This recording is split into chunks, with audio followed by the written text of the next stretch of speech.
সম্মানিত ভিউয়ার্স আসসালামু আলাইকুম। যুবভিজিটের পক্ষ থেকে আমি মোহাম্মদ বাপ্পি খান। যারা আমাদের ভিডিও দেখছেন সবাইকে আন্তরিক শুভেচ্ছা অভিনন্দন। আশা করি সবাই ভালো আছেন, সুস্থ আছেন। আজ আপনাদের সাথে শেয়ার করব বাচ্চাকে গম খাওয়ালে আপনার বাচ্চা মারা যেতে পারে। কেন মারা যাবে, কি কি সমস্যা হতে পারে, ভিডিওটি না টেনে শেষ পর্যন্ত দেখে থাকুন। সম্মানিত ভিউয়ার্স, আমরা ন্যাচারাল খাবার দেশি মুরগি খাওয়াই থাকি। সাধারণত বড়দেরকে আমরা গম খাওয়াই, বিশেষ করে আমি কিন্তু বড় মুরগিদের গম খাওয়াই, ছোটো বাচ্চাদের কিন্তু একদমই গম খাওয়াই না। আপনারা যদি 1-0 থেকে 1 মাসের ভিতরে বা মিনিমাম 20-25 দিন এইরকম বয়স বাচ্চাদের গম খেতে দেন, তাহলে কিন্তু আপনার বাচ্চার বিরাট বড় সমস্যা হবে বা বাচ্চা অনেক মারা যাবে। কারণ গম হলো প্রাকৃতিক খাবার, ঠিক আছে যে ভাই তাহলে দেশি মুরগি কী খাওয়াবো, আপনি তো অন্য ভিডিওতে দেখাইছেন যে গম খাওয়ানো যাবে বড় মুরগিদের মিনিমাম 1 মাস প্লাস বয়স বা 2 মাস 1.5 মাস বা বড় অ্যাডাল্ট মুরগিদের গম আপনি যা মন চায় তাই খেতে পারবেন। দেশি ন্যাচারাল যেগুলো সাধারণত আমরা খাওয়াই থাকি অ্যাভেলেবেল আপনি সব খাবারই দিতে পারবেন। কিন্তু ছোটো বাচ্চাদেরকে অনেক সময় আসলে এই ভিডিওটা বানানোর একজন ফোন করে বলছে, বাপি ভাই আমি এরকম গম খাওয়াইছিলাম বাচ্চাদেরকে, তো আমার বাচ্চা ইউজ করে মারা যাচ্ছে।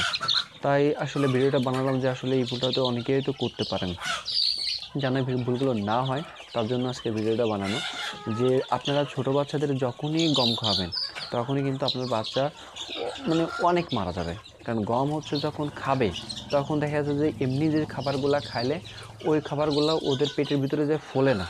কিন্তু গমে বড় সমস্যা হচ্ছে, গম বড় মুরগিগুলো যদি কখন খায় ওদের সমস্যা হবে না, কিন্তু ছোটো বাচ্চারা দেখা যাচ্ছে যে খাবে ওদের পরিমাণ মতো, কিন্তু খাওয়ার পরে ওর পেটের ভিতরে যে হিউজ পরিমাণে ফুলবে, ফুলার কারণেই বাচ্চা হজম করতে পারবে না এবং গ্যাস সৃষ্টি হবে। তার জন্য আসলে বাচ্চাগুলো মারা যাবে। ঠিক আছে, তো আপনারা আমি যথেষ্ট আপনাদের বলবো যে অবশ্যই ছোটো বাচ্চাদের মিনিমাম 1 মাস পর্যন্ত গম খাওয়াবেন না। গম খাওয়ালে কিন্তু আসলে প্রবলেমে পড়ে যাবেন। যারা খাওয়াইছেন এরকম বেশ কয়েকজন আমার ফোন দিয়েছে, বাপি ভাই গম খাওয়ালে এরকম সমস্যা হয়েছে।